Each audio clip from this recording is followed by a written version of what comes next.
chercherai un carton pour les 10, 5 et 2 dernières minutes et les 30 dernières secondes de la présentation. Lors des 10 dernières secondes du discours, j'indiquerai à la levée de main le nombre de secondes restantes. Une équipe n'ayant pas terminé sa présentation après 20 minutes se verra arrêtée afin de passer à une période des questions. Une période des questions est d'une durée maximale de 5 minutes qui est allouée aux juges à la fin de la présentation. Et j'aimerais rappeler aux juges qui sont obligés de poser au moins une question. J'inviterai maintenant les juges à se présenter et vous pourriez par la suite commencer. Bonjour, Marie-Hélène Dufault, professeure de gestion des ressources humaines ici à FSA Laval. Bonjour, Joanne Beautry, directeur partenaire d'affaires ressources humaines Vidéotron. Bonjour, Brigitte Nolin, directrice partenaire d'affaires ressources humaines Vidéotron. Michèle Guéry, directrice de développement organisationnel Vidéotron. Bonjour, Josiane Duguay, je suis coordonnatrice santé, sécurité et ressources humaines chez Siemens Canada. Bonjour, chers collègues. Bonjour, chers membres du jury. Aujourd'hui, la télécommunication, comme vous le savez bien, c'est quelque chose qui occupe une place de plus en plus importante au sein de notre société, plus spécifiquement au Québec. Donc, dans cette optique, Vidéotron, aujourd'hui, nous a donné la possibilité de faire un plan d'affaires pour l'entreprise. Donc, on sait que votre entreprise a un problème dans la question de trop de roulement pendant ces dernières années. Donc, vous voulez augmenter votre taux de roulement au sein de votre entreprise. Il y a des entreprises qui veulent augmenter leur taux de roulement, il y en a d'autres qui veulent la diminuer, mais vous autres, vous nous avez demandé d'augmenter le taux de roulement. Donc, nous, en tant que gestionnaire, aujourd'hui, nous allons vous présenter notre plan d'action pour votre entreprise. Donc, mes collègues et moi, nous vous souhaitons déjà une bonne présentation. Donc, en matière de la situation actuelle de notre entreprise, donc voici les points qu'on a fait ressortir.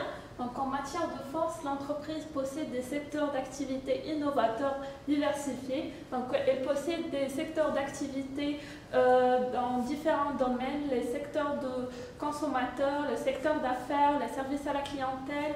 Elle possède aussi de bonnes conditions de travail. Donc, les conditions de travail sont généralement favorables. Elle possède aussi des avantages sociaux qui sont nombreux, compétitifs et concurrentiels. Aussi, elle détient des horaires de travail qui sont très flexibles. En matière de défis, un taux de roulement en baisse. Donc, on recherche vraiment à stimuler ce taux de roulement pour stimuler la génération des idées et des nouveaux projets. En matière d'opportunités, donc on a comme opportunité le regroupement fréquent des nouveaux talents.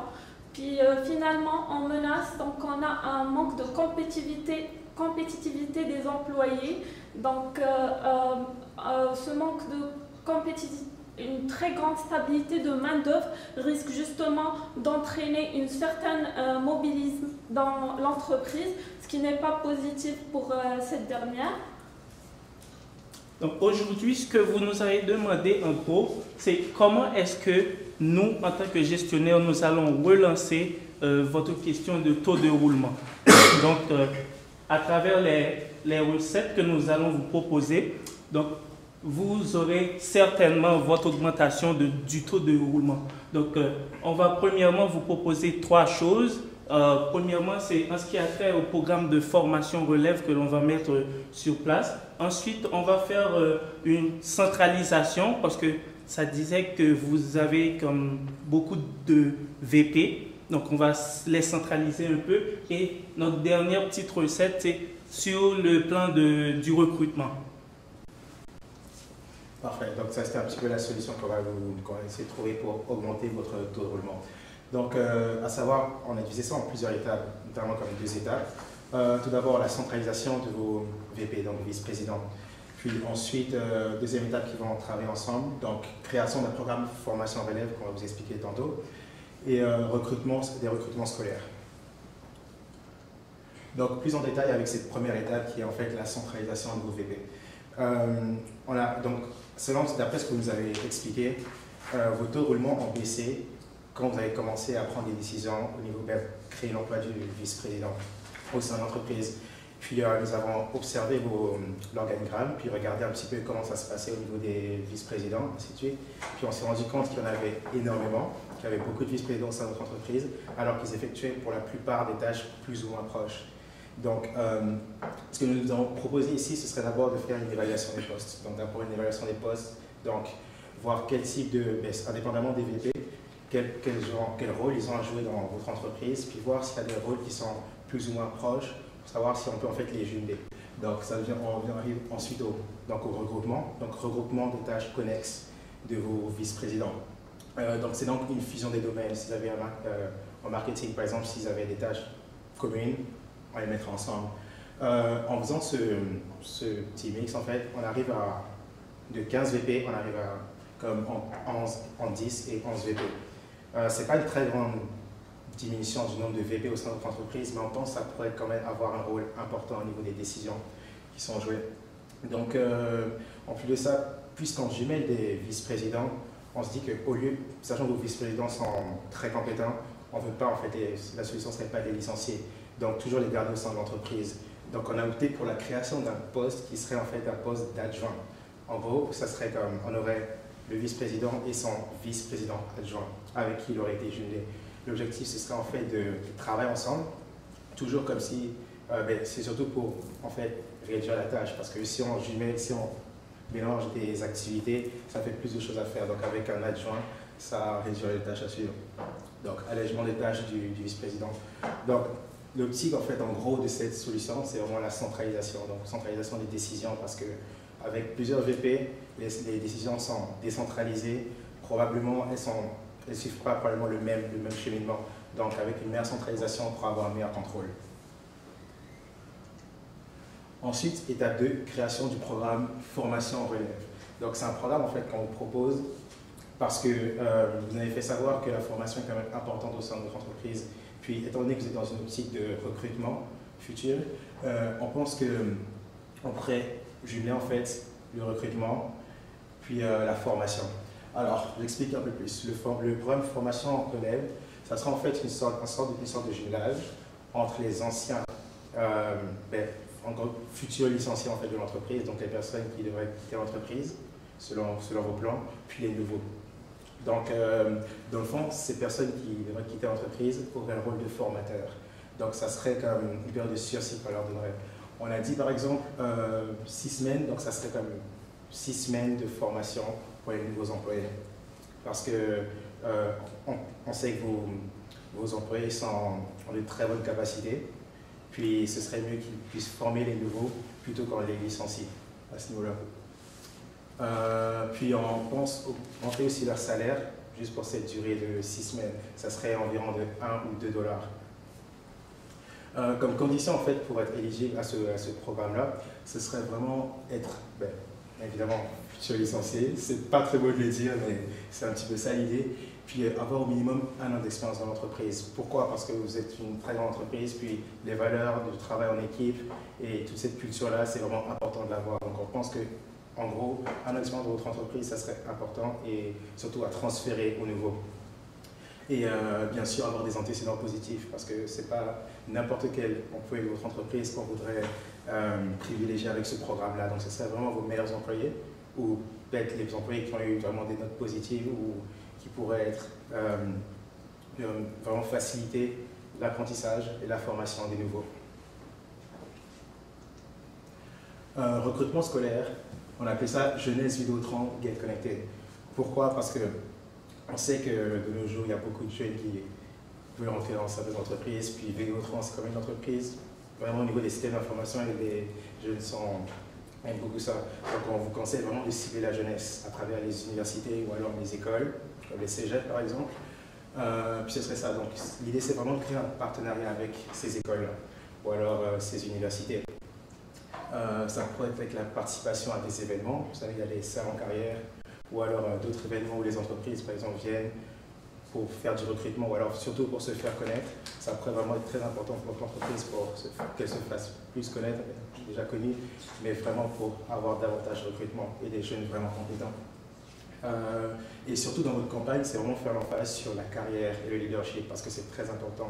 Je sais que c'est des postes souvent On gradue beaucoup dans ce genre de poste, puis un jeune a besoin d'être assuré que c'est un poste qui n'est pas un temps partiel, mais c'est surtout une carrière. Donc ça pourrait plus les motiver dans ce sens-là. Comme moyen publicitaire, des affiches classiques, comme des affiches qui seraient affichées comme dans les universités ou les écoles, et aussi des bannières. Donc les bannières seraient présentes si jamais vous faites des salons carrière ou si vous avez des événements où il y a beaucoup de jeunes. L'idée serait d'avoir des bannières pour que votre message de recrutement soit présent et que vous puissiez discuter avec ces jeunes-là pour procéder à leur recrutement. Bien sûr aussi les médias sociaux. Beaucoup de jeunes sont sur les médias sociaux comme Facebook ou Twitter, puis c'est vraiment important pour eux. Donc ce serait même plus facile de les cibler à travers ces médias sociaux. Aussi, on dit profil informatique en gestion. Ça serait de cibler sur tous les jeunes qui ont un antécédent en système d'information ou qui ont suivi des cours d'informatique parce que au niveau de la gestion, ça serait positif pour votre entreprise. Puis on considère qu'ils ont des capacités supérieures pour ça.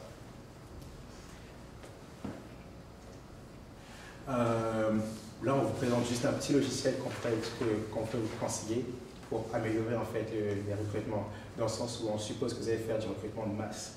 Donc pour ça, il faut que la sélection soit faite rapidement, parce qu'il faudra traiter probablement plusieurs CV, donc plusieurs demandes. Donc on vous propose juste un logiciel qui s'appelle CV Distiller, le style de ce logiciel, c'est vraiment d'accélérer le système de recrutement. Donc ça vous permettra finalement de recruter plus rapidement et probablement réduire l'attente de vos nouveaux jeunes. Donc, globalement, juste pour faire un résumé de ce qu'on vous a présenté, donc bien sûr, notre système de centralisation de pouvoir du vice-président va vous permettre de centraliser la prise de décision et d'avoir des décisions plus efficientes. Puis ensuite, bien sûr, le programme de création, formation en relève, qui va vous permettre vraiment au lieu de faire juste des licenciements qui vont probablement détériorer l'image, probablement de l'entreprise ou pas, en amont de la masse que c'est, vraiment changer cette image-là pour une image positive. Et bien sûr, le recrutement scolaire, parce que pour de nouveaux employés, de nouveaux jeunes, toujours plus performants. Okay. Au niveau de l'implantation, donc, on vous a proposé des choses que vous devriez faire et que nous sommes sûrs que ça va vous aider. Donc, en termes d'échéancier, sur le court terme, donc quelque chose que vous devriez commencer dès aujourd'hui, entre 0 et 6 mois, bien entendu, c'est la préparation de cette décentralisation. Donc, vous devriez dès maintenant commencer à faire des planifications pour pouvoir vous aider à centraliser les différents domaines de VP que vous avez au sein de votre entreprise et aussi faire des campagnes publicitaires à travers les médias sociaux, les applications, les téléphones cellulaires, tout ça. Donc, c'est quelque chose que vous devriez commencer sur le champ.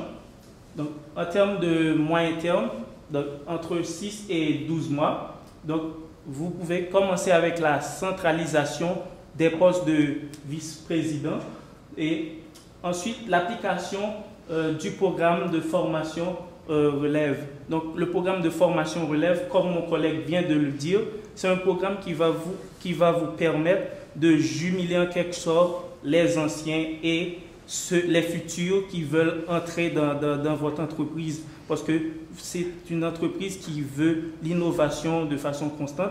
Donc, sur le moyen terme, ce serait très apprécié de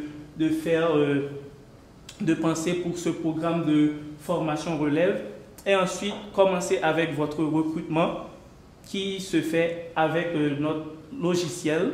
Le logiciel qui est très connu, qui est très facile. Donc, vous pouvez distiller rapidement les CV que les recruteurs donnent. Donc, ils auront sur le champ leurs résultats de recrutement.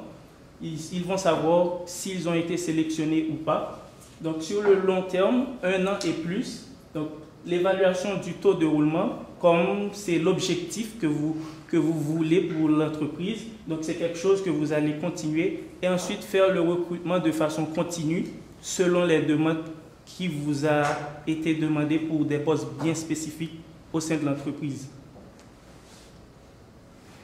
Alors ça, c'est un petit peu le budget qu'on vous propose. On l'a séparé en budget comme coûts nécessaires, donc les coûts nécessaires à l'immédiat pour ces changements-là, puis les coûts récurrents, donc c'est les coûts qui reviendraient en fait par la suite. En gros, ben, les affiches publicitaires, ce n'est pas des coûts qui sont très élevés, parce que c'est juste on imprime les papiers et puis on les affiche dans les universités ou alors dans les écoles. Les bannières, nous les avons comptées en nombre de 10. Ben, ça dépend vraiment de vos besoins finalement. Puis c'est des coûts qui sont non récurrents parce que les bannières, ça se garde vraiment longtemps. Puis donc c'est réutilisable. Ça vous fait sauver quelques petits coûts. Formation et séminaires. Bien sûr, on pense que pour former les nouveaux employés, le mieux serait de procéder par les séminaires parce que c'est moins cher de payer un séminaire pour plusieurs employés, de façon pour plusieurs employés, plutôt que pour un employé spécifique, dépendamment des tâches. Donc avec ces séminaires, ça permettrait déjà de sauver les coûts puis de faire une formation de masse. Donc, création du poste d'adjoint VP. Bien sûr, la création d'un poste nécessite des coûts. Puis en général, c'est 20% du salaire du coup. Donc, sachant qu'il y a plusieurs VP, les salaires varient. Donc, ça dépend vraiment. On pense que ça serait autour de, on suppose, on a dit comme dans le chiffre, 20 000 pièces. Mentorat, donc sachant qu'il y aura ce sera un petit peu du mentorat, on a dit 10 000, mais c'est vraiment un budget, comme un coût approximatif. Le logiciel CV Distiller qui va vous permettre par exemple 200 CV de traiter comme total $2 000. Puis bien sûr les autres coûts, c'est lié à la planification de tout ce projet-là. Puis on voit qu'il y a vraiment une baisse comme de 20 000 $. Donc au début c'est très cher pour implanter cette nouvelle solution, mais à l'avenir avec le temps ça devient plus ou moins cher. Ça dépend vraiment de vos besoins. Donc, en matière de suivi, puis pour appuyer les solutions qu'on vous apporte, on vous propose vraiment un système de contrôle. Donc, la première option, ça sera de faire une sorte d'évaluation annuelle du taux de roulement. Donc, notre objectif, c'est vraiment de rendre le taux à 8%, sachant qu'en 2016, le taux est abaissé graduellement à 3%. Donc, puis comme deuxième option, on vous propose de faire une évaluation des performances individuelles des équipes en faisant une sorte de... en évaluant quotidiennement les statistiques, en faisant des réunions régulières, en proposant aussi une boîte de suggestions où tout employé peut faire part à leurs suggestions. Donc, en gros, votre entreprise Vidéotron, à travers ces différents plans d'action, ces différentes solutions que nous venons de vous proposer, soit le programme de formation et de relève, soit la centralisation des différents VP au sein de votre entreprise, le recrutement, à travers cette recette que vous avez. Donc, nous sommes sûrs que à l'avenir, ou du moins dans un avenir plus ou moins proche, selon l'échéancier que nous vous avons proposé, que vous allez pouvoir augmenter votre taux de rétention ou de roulement comme vous le voulez vraiment, parce que c'est quelque chose qui est très important pour vous, pour votre entreprise. Donc, c'est sur ce, je suis sûr que ça va vous aider pour l'avenir. Donc, merci beaucoup et nous sommes prêts pour vos questions. Vous parlez de centralisation des pouvoirs. Comment vous allez justement identifier les vice-présidents qui vont rester en poste et sur quelle base vous décidez que c'est ces gens-là? Parfait, merci pour votre question. Bien sûr, en regardant votre organigramme, comme on a dit tantôt, on a vu qu'il y avait des tâches qui étaient plus ou moins proches. Mais maintenant, on pense que c'est vraiment entre les vice-présidents eux-mêmes de discuter par rapport à ceux qui savent plus précisément ce qu'ils font dans leur tâche, donc savoir qu'est-ce qui doit être prioritaire par rapport à l'autre, puis savoir finalement lequel devrait jouer le rôle d'adjoint, lequel va prendre la décision principale. Donc on laisse vraiment au vice-président de prendre cette décision. Dans les solutions proposées, quelle est l'implication des gestionnaires versus les ressources humaines? Merci pour votre question. Donc, les gestionnaires au sein de l'entreprise, parce que premièrement, c'est une entreprise de technologie. Donc, vous voulez quand même inclure la gestion des ressources humaines. Donc, oui, c'est quand même la technologie, mais la gestion des ressources humaines, la gestion occupe une place vraiment importante, surtout dans la question de rétention, comme c'est mentionné pour votre entreprise. Alors, vous avez parlé au niveau du programme de formation que ce seraient les futurs licenciés qui deviendraient les formateurs.